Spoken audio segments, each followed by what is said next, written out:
In this video, we're going to talk about BFT and Paysafe, and I'm really excited to bring you some research that Paysafe did that shows a lot of different stuff for the coming year. So I'm really excited to share this with you, so stick around. Hey guys, welcome back to the channel. Thank you so much for joining me for another video. I'm Richard Allen. We talk about stocks on this channel. I'm actually trying to 10x my money this year over on my Patreon. If you're interested in getting a watch list from me, but also live trading updates when I do it, there's a link down in the description below. Also, you can get 4 free stocks by signing up to WeBull. Everybody seems to have a WeBull link lately, but I appreciate everyone who's been using my WeBull link lately. It's absolutely amazing because I get a free share of stock as well, but you get 4 free shares.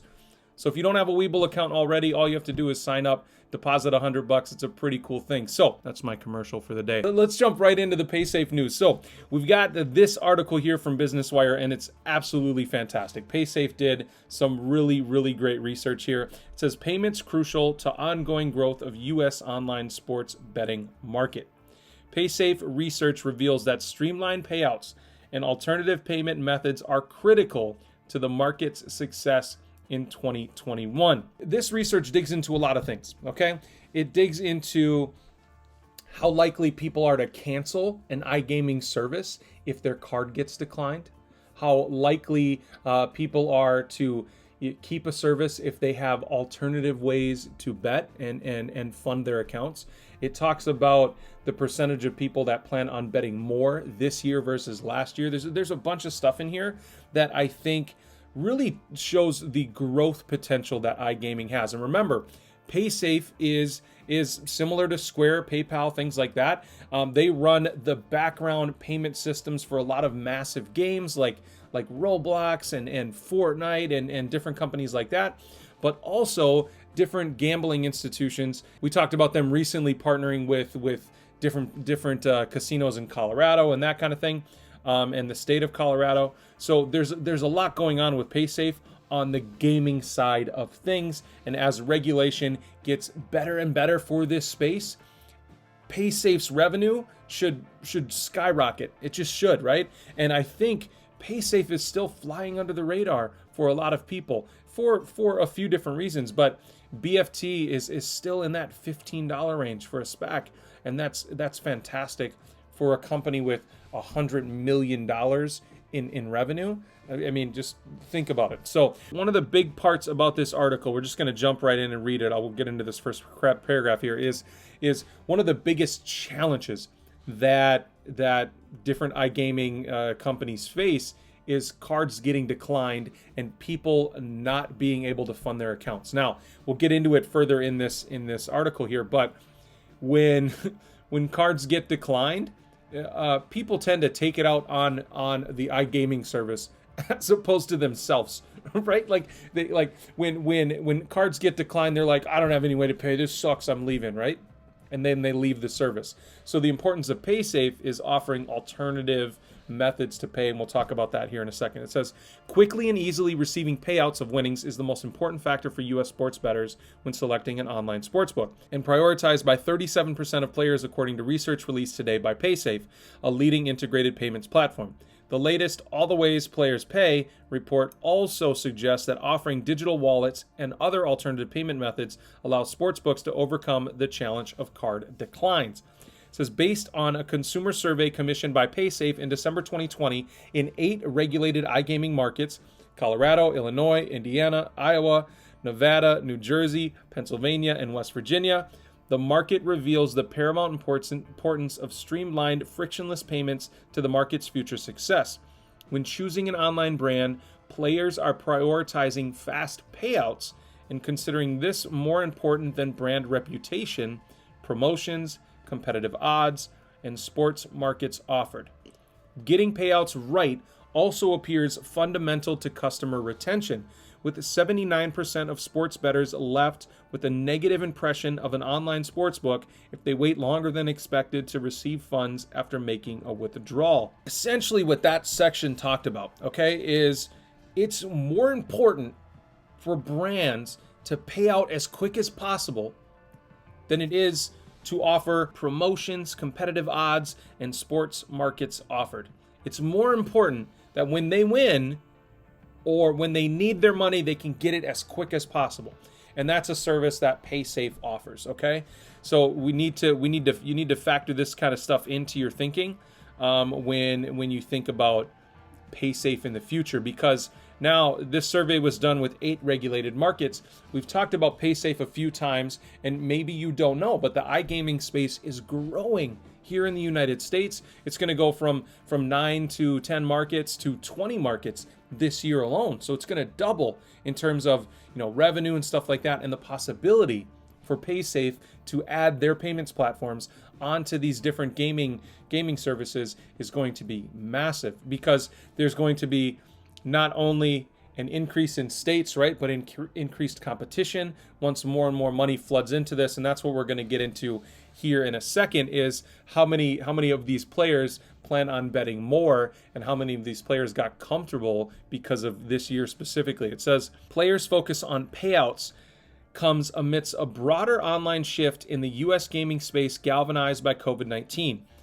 Over 2/3 of sports bettors, 68%, agree that the pandemic has made them more comfortable with wagering online. Their experience appears very positive, with 61% planning to bet online more frequently in 2021. So, these people surveyed are saying, hey, I'm going to bet more often this year. I'm more comfortable with betting online now because I didn't really have a choice but to do it because I couldn't go anywhere. So this was like a perfect storm for them this year, right? Think about it. Everybody's stuck at home. There's less regulation. There's better regulation, right? So more states are jumping onto this bandwagon. And for a company like Paysafe, this is like a perfect storm, seriously. It says, despite strong expected market growth, significant challenges remain in the sector, such as customers' credit and debit cards transaction being declined when they attempt deposit.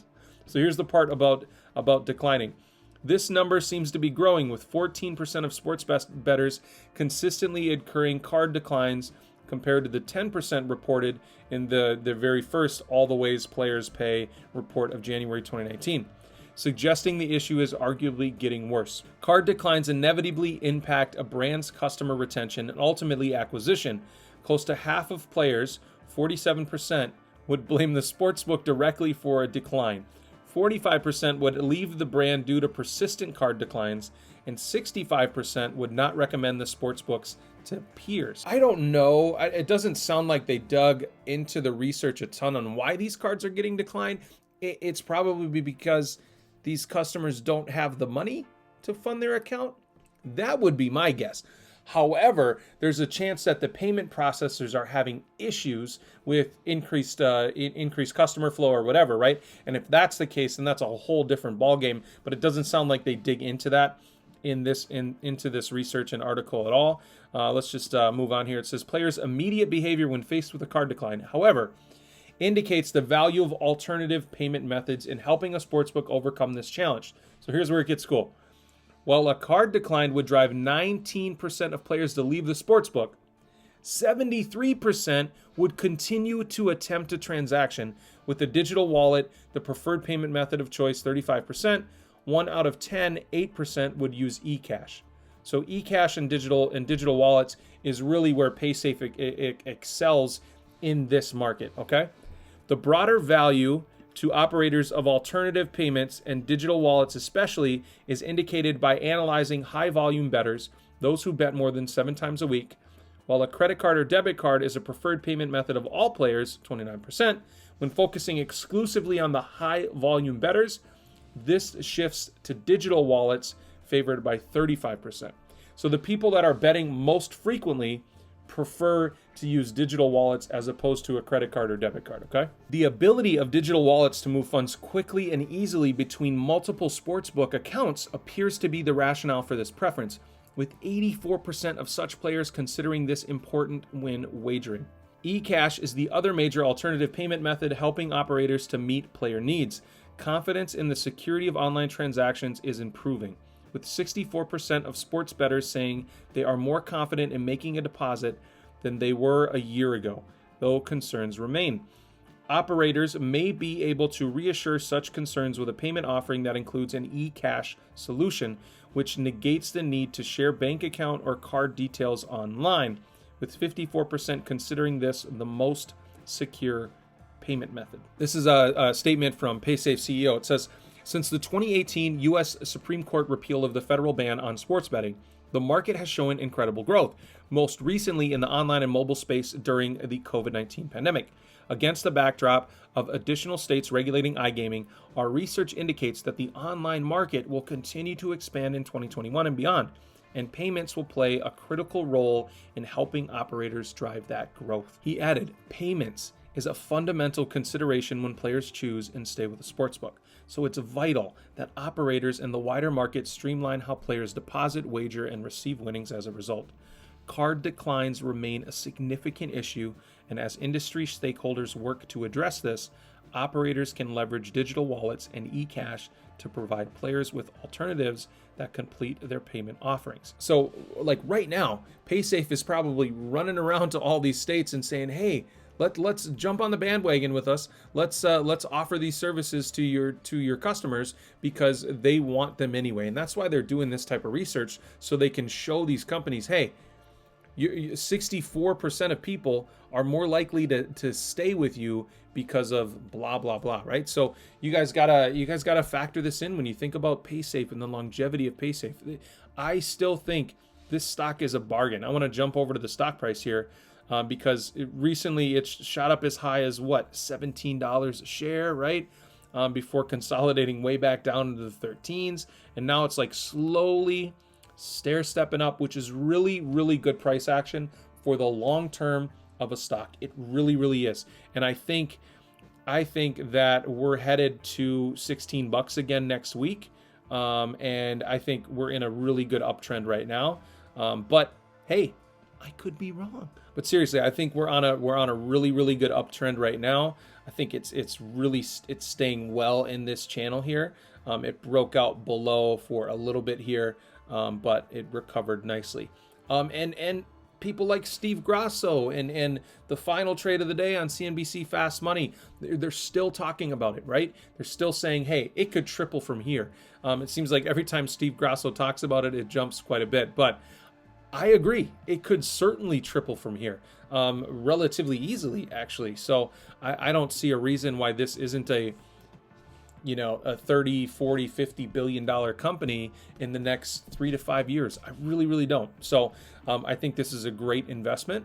And I think we're just at the beginning for what Paysafe is capable of in this iGaming space, and especially here in the US with this market continuing to grow as much as it is. So that's all the updates I have for you for BFT right now. Guys, thank you so much for all your support. We just passed 35,000 subscribers, which is absolutely amazing to me. So again, thank you so much. I appreciate every single one of you. Let's keep talking in the comments. Let's keep that dialogue going. As always, if you didn't already do it, click that beautiful red subscribe button down below, and I'll see you in the next video. Thanks.